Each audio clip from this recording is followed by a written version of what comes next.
నల్గొండ జిల్లా చండూరు ఎస్ఐ వెంకన్న అత్యుత్సాహం ప్రదర్శిస్తున్నాడు. సివిల్ మ్యాటర్లో జోక్యం చేసుకుని ఓ రైతును చితకబాదాడు. చండూరు మండలం తాస్కానిగూడెంకు చెందిన అన్నదమ్ముల మధ్య జరిగిన భూ తగాదాలో ఎస్ఐ తలదూర్చాడు. ఓ వర్గానికి మద్దతు ఇస్తూ మరో వర్గాన్ని ఎస్ఐ వేధింపులకు గురి చేస్తున్నాడని బాధితులు ఆరోపిస్తున్నారు. కింద పడేసి పిడిగుద్దులు గుద్ది బూటుకాలతో కొట్టాడని ఆవేదన వ్యక్తం చేస్తున్నారు. ఎస్ఐ వెంకన్న దాడిలో బాధితుడు అస్వస్థకు గురై ఆసుపత్రిలో చికిత్స పొందుతున్నాడు. సివిల్ మ్యాటర్లో అత్యుత్సాహం ప్రదర్శిస్తున్న ఎస్ఐ వెంకన్నపై అధికారులు చర్యలు తీసుకోవాలని బాధితులు డిమాండ్ చేస్తున్నారు.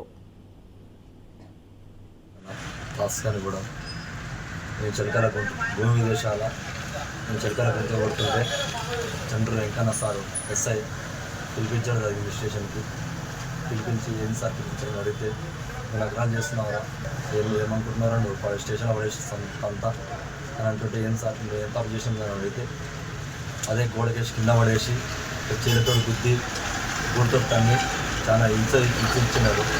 నాకు మనస్ఫూర్తంగా ఉంచాను. ఇప్పుడు కింద పడిపోతే మా తమ్ముళ్ళు వచ్చి గవర్నమెంట్ హాస్పిటల్ తీసుకుపోయి గ్లూకోజులు ఇంజక్షన్లు ఇప్పించడం జరిగింది. అలాగే ఇప్పుడు నాకు న్యాయం జరగాలని కోరుతున్నాను.